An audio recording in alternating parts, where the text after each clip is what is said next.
Hello, everybody, and welcome to another great episode of the Gridiron Glory podcast here with Will and Tad here on YouTube. We're here to continue bringing you great week one action of the 2025 NFL season. Recapping it all, covering all 32 teams. Just two guys here, Will and Tad, covering all 32 teams. That's what we do. We're here to talk about in this episode the Tampa Bay Buccaneers going on the road to face their NFC South divisional rivals, the Atlanta Falcons. And I mean, first of all, this was a game that came down to the very end. Both the quarterbacks made resilient efforts, resilient pushes at the very end to put their teams in what they could possibly do to put their respective team in a winning position. So that's to be noted first and foremost. And then, second of all, I just really want to talk about. Obviously, we'll talk about the winning side first. Baker Mayfield. I mean, yeah, the stat chart not super flashy for him. 17 of 32, 167 yards, 3 touchdowns, no interceptions. Biggest thing there, kudos to his offensive line for doing what they needed to do to keep him protected. And obviously, how can we not sit here and talk about the incredible performance today by Emeka Egbuka? Certainly, a big game there. First game, his NFL debut, to have 2 touchdowns, the game-winning touchdown. I mean, arguably one of the top wide receivers in the draft for sure, and he has a big impact there early on. And I mean, I think we're just going to continue to see Ibuka grow as the year goes on. It's going to be an interesting dynamic in the receiving room. They have a very good receiving room, especially when Godwin comes back. Yeah, for sure. And I mean, to me, being able to go out here in your NFL debut, you obviously get what was the go-ahead touchdown catch. Baker Mayfield, after Michael Penix Jr. had already made an incredible, resilient effort at the end of this football game with that diving catch, which we'll get a little bit more into when we do. But nonetheless, Tad, what was your thoughts when Baker Mayfield did make that throw, and what were your thoughts when Egbuka made that catch? For me personally, I felt just, I mean, football's back. I mean, there was a lot of these games that were similar like that, and I mean, yeah, football's back, right? So Baker Mayfield stepped up and did his thing. Yeah, so to answer the question you asked me a bit ago, I'll say that I was definitely like I was thinking, all right, so they get the ball, they fall behind. Can they get down the field? Can they at the least get a field goal? I mean, that's kind of what we were thinking. They were down at that point, 22-17, so they were hoping to get the field goal. But actually, what they were really hoping was to take some shots at the end zone. I mean, they just went right down the field. Some incredible plays by Mayfield. Of course, the very unfortunate roughing the passer penalty on Atlanta on that third down that extended the drive. So very unfortunate moment there. And then Baker makes them pay for it. And they go deep in the end zone. And I mean, just a legacy drive for Baker Mayfield. Definitely, you could say a legacy catch for Amika there in his NFL debut. You love to see that. Yeah, a legacy catch for Amika for sure. Yeah, and I mean, this game was just extremely back and forth. Again, came down to the last 4 to 5 minutes. But yeah, Amika Buka, 4 catches, 67 yards, 2 touchdowns, a long of 30. And obviously, you, in your first game, in your first ever NFL game, go out there and you get what was eventually the go ahead touchdown. Tad, I'm just super excited to see what's more to come with Amika. And I know for a fact that he's going to turn into a talented. Well, I guess I don't know for a fact, but I know I just have that feeling, Tad, that he's going to turn into a talented receiver real quick. Yeah, you definitely could see that happening very quickly. He's an incredible receiver. I think he's going to make a name for himself sooner rather than later. He's certainly off to a great start. Bucky Irving, the running back, 14 carries, 37 yards. He also did get 4 catches, 8 yards, but he did score that touchdown. Yeah, Tad, Bucky Irving to me, in his second season now, you like to see him get the touchdown. You like to see him playing his role, and I certainly believe Bucky Irving is another reason why the Tampa, not only the result of this football game, Tad, but another reason why Tampa Bay will repeat as NFC South champions. Yeah, I mean, they're certainly going to want to see him get some more yards per carry. I mean, that wasn't as high as they were hoping, I'm sure. And a lot of that is that they have some major injury concerns on the offensive line. Obviously, all pro Tristan Wirfs not out there, so that's a big Yes. loss. They're doing what they can to just kind of hold the line until he's back. You got Graham Barton feeling it, and he does what he can do out there. He's not Tristan Wirfs, but he's out there and putting up a fight. And I mean, they did plenty enough to win the football game. Yeah, I mean, but and what you like to see too is turnovers. I feel like that was very limited turnovers by both football teams here. I mean, Michael Penix with the one fumble, but outside of that, this was a pretty clean game of football by both sides, by both teams. So, And they recovered it. what's up? They Yeah, recovered the fumble. So yeah. I don't think there were any turnovers in the game. It was a turnover-free game. So, shout out to both teams in that regard, right? I mean, good job there. On the defensive side for Tampa Bay, you got some guys who, I mean, definitely went out here and um, made some incredible plays. Of course, I mean, I guess the biggest name that stood out to me, I mean, Jamal Dean. He definitely was definitely getting involved with the 6 solo tackles, 3 pass deflections. Yaya Diaby, maybe I was expecting a little bit more out of him, but yeah, 3 solo tackles and a tackle for a loss. Um, was there any key players that stood out to you on this defense? I thought Zion McCollum had a good game, the cornerback there. Very solid secondary room, of course, with him.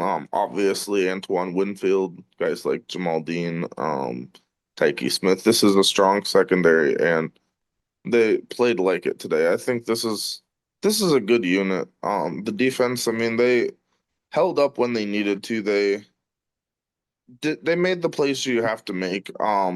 Obviously you don't like to see giving up that touchdown drive late in the game, but they gave Tampa a chance to get back in the game to compete, and I thought the defense was fine. Yeah, yeah. I think the defense. Servosia Dennis. He did his thing. Hassan Reddick.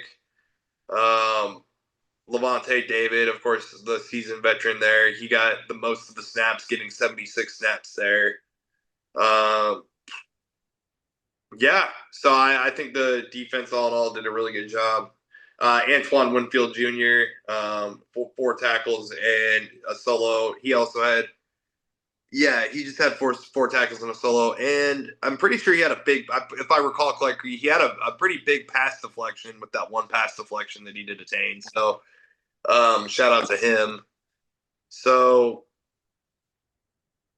yeah, as far as the Atlanta Falcons go, so good job to Tampa getting the victory. As far as the Atlanta Falcons go, I mean, listen, I mean, yeah, they kind of let it go Tampa Bay's way to begin with and everything. But again, Michael Penix Jr., 27 of 42, a touchdown, no interceptions, a sack. But let's please talk about that big, tremendous moment where he dove into the end zone to give the Falcons a chance to win this football game. What was going through your head, and what were you thinking at that Mm. moment?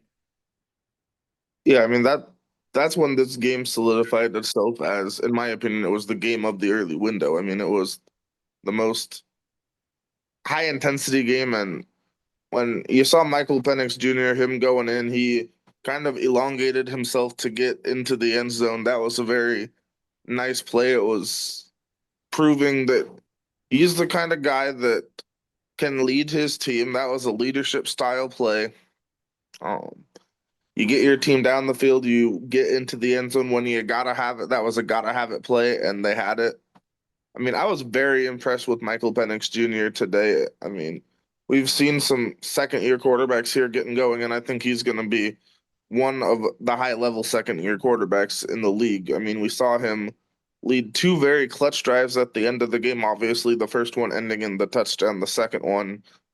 We all saw what happened with Young Waku at the end there, unfortunately, but he is a leader, and I think that Atlanta's going to be very pleased with who they have behind center.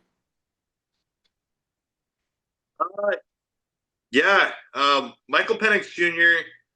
They drafted him for a reason. They all due respect to Kirk. I've been watching the quarterback series on Netflix, so I've been definitely gaining a lot of things from Kirk Cousins' perspective there. So all due respect to Kirk Cousins, but yeah, you started him over Kirk as well.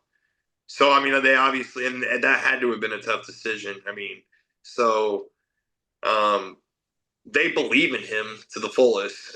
Tyler Alligator, 10 carries, 24 yards. Bijan Robinson, Tad. Bijan Robinson, I mean, just so incredible. 6 catches for 100 yards and a touchdown. And then the 12 carries for 24 yards. Uh, Bijan Robinson to me, Tad, is just a running back. I mean, his signature thing to me is when obviously getting the ball, like on halfback tosses and stuff like that. He's really good about getting the ball tossed to him and doing sweeps and motions and stuff like that. But here he was, given the receiver room. I mean, what's already a pretty solid receiver room, given them. I mean, yeah, he literally took a step into the receiver room and said, "Step aside, guys. I got this today.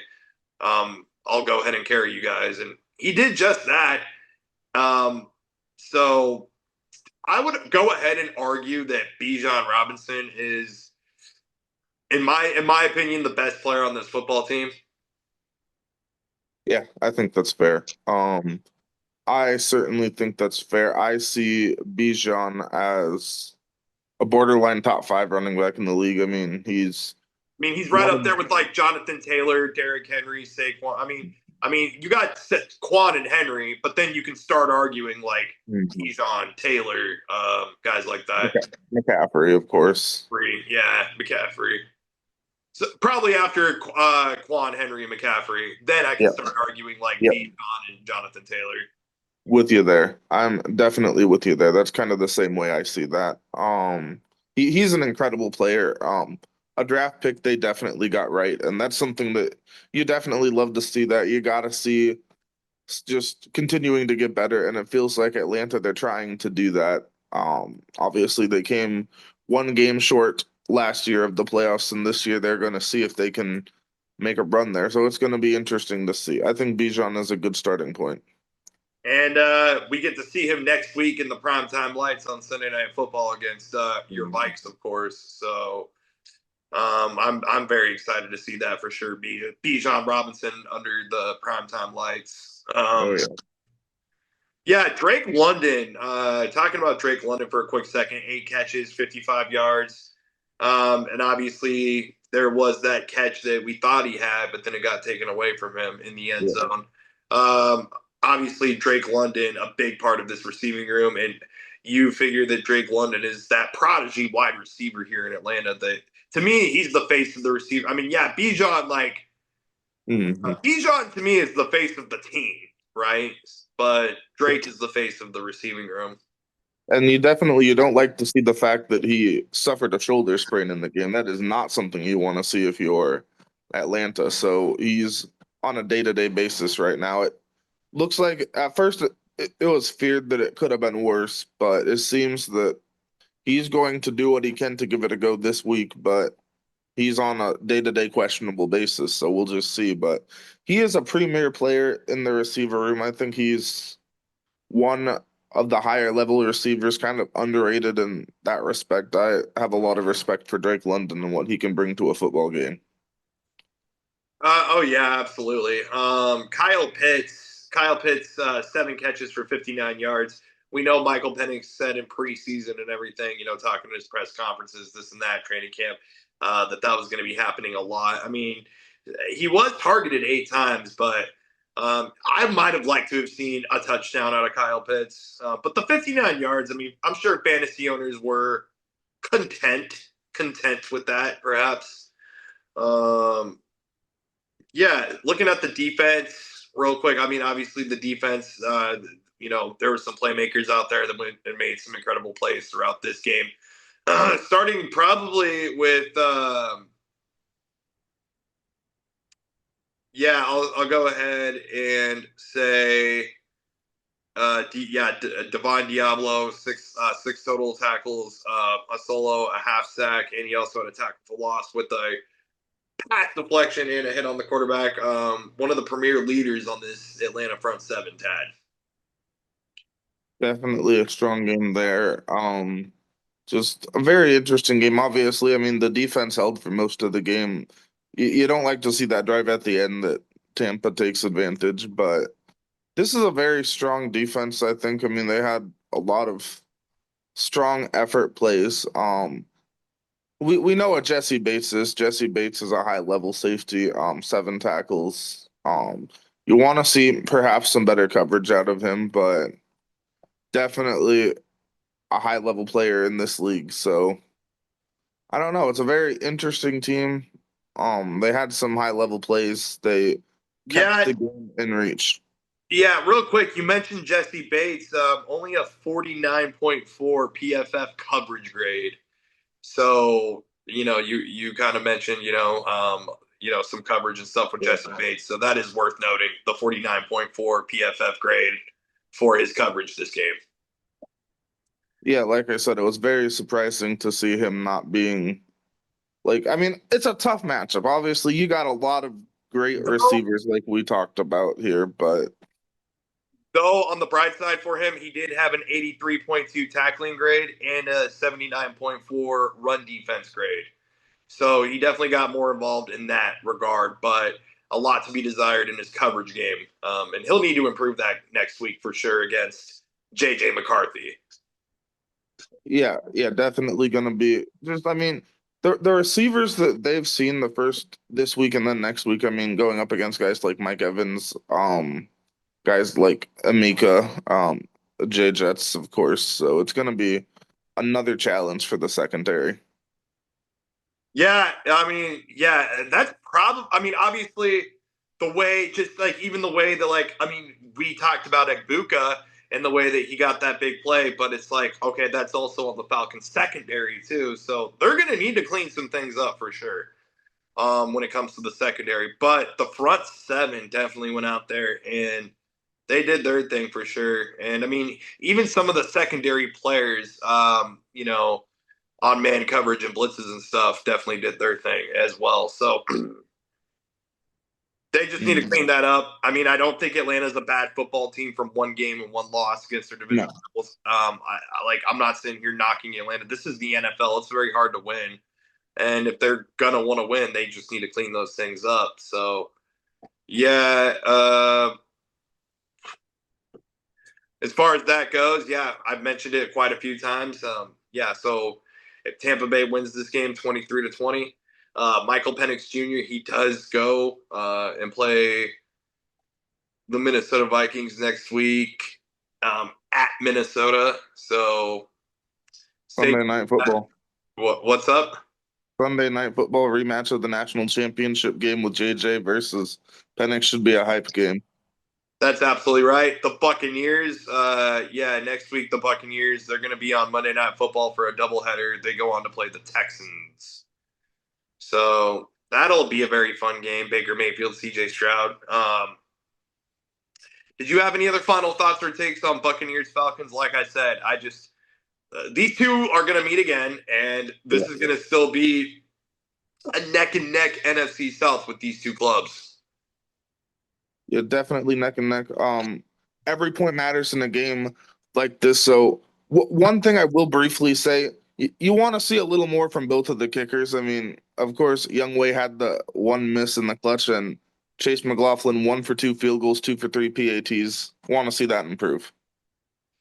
Definitely want to see that improve. Shout out to both of the punters. When they were on the field, they did their thing as well. Both punters getting at least 59 yards or more with punting, and they both got an inside the 20 punt. Riley Dixon, Bradley Pinion. Um, Anything from the long snappers, as we did give. I mean, I guess that's based on kicking stats, unless literally long snappers have their own. Yeah, it was a solid effort for Evan Deckers and Liam McCullough, the long snappers. I mean, Yeah, yes, two long snappers. for both teams. Oh, I'm sorry. I'm sorry. Okay, yeah, for sure. Anyways, be sure to like, subscribe, and follow. We cover all positions, all players, um, all things NFL. Two guys covering all 32 teams. Thanks for watching.